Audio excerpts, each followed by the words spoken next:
BLA, যার পুরো নাম বালুচিস্তান লিবারেশন আর্মি। এদের উৎপত্তি জানতে হলে আমাদের ইতিহাসের পাতায় চোখ রাখতে হবে। সালটা ছিল 1950। পূর্ব পাকিস্তান তখন ধীরে ধীরে পশ্চিম পাকিস্তানের গলার কাটা হয়ে উঠছে। পাকিস্তানের নেতৃত্বরা মনে করে পূর্ব পাকিস্তানকে নিজেদের কঠোর শাসনে রাখতে হলে এক দেশ, এক ভাষা, এক রীতিনীতির আরোপ করতে হবে। শুরু হলো ওয়ান ইউনিট স্কিম, যার ফলে পাকিস্তানের সমস্ত প্রদেশগুলিকে একসাথে মিলিয়ে দেওয়া হয়। কিন্তু পূর্ব পাকিস্তান বা বর্তমান বাংলাদেশের সাথে আরেক জাতিগোষ্ঠী এই ওয়ান ইউনিট স্কিমের জন্য ক্রুদ্ধ হয়ে পড়ে, যারা ছিলেন বালোচ। কারণ যে বালুচি প্রদেশে বালোচদের কন্ট্রোল ছিল, এই ওয়ান ইউনিট স্কিমের জন্য সেটা আর রইল না। শুরু হলো তীব্র সংগ্রাম। 1950 সালে শুরু হওয়া এই সংগ্রামের জোরপূর্বক সমাপ্তি ঘটল 1958 সালে। পাকিস্তানি সরকারের কঠোর দমন নীতিতে বালোচরা সাময়িকভাবে পরাজিত হলো ঠিকই।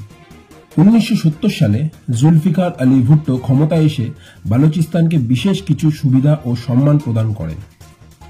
সেখানে আঞ্চলিক সরকার গঠনের অনুমতি দেন।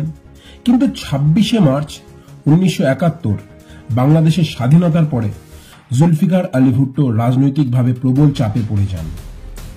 বালুচিস্তান দ্বিতীয় বাংলাদেশ হবার ভয় দেখাতে শুরু করে।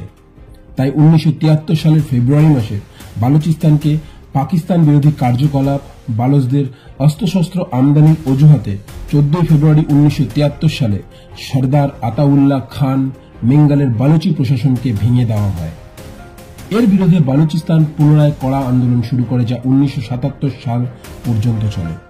এই সশস্ত্র বিদ্রোহ দমনের জন্য পাকিস্তান 80,000 সেনা নামায় এবং 55,000 বালুচি আন্দোলন নামায়।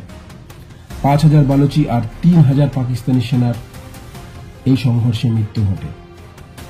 জিয়াউল হকের সময় এই দুই পক্ষের অবস্থান বেশ থিতিয়ে পড়ে। কিন্তু পারভেজ মুশাররফ যখন পুনরায় পাকিস্তানে সেনা শাসন জারি করে, তখন থেকে ভয়ানক বিবাদ শুরু হয়।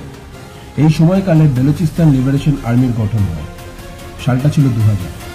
বিএলএ-কে বিশ্বের কয়েকটি দেশ আতঙ্কবাদী সংগঠন ঘোষণা করে, যার মধ্যে Pakistan, China, United kingdom, United states of America এবং ইউরোপিয়ান ইউনিয়ন অন্তর্ভুক্ত।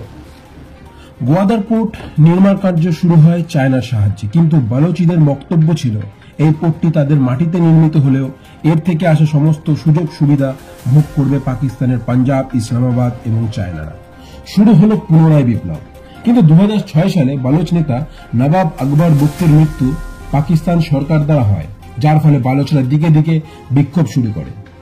2008 সালে পাকিস্তানে 800টা হামলা হয়। 2010 সালে 730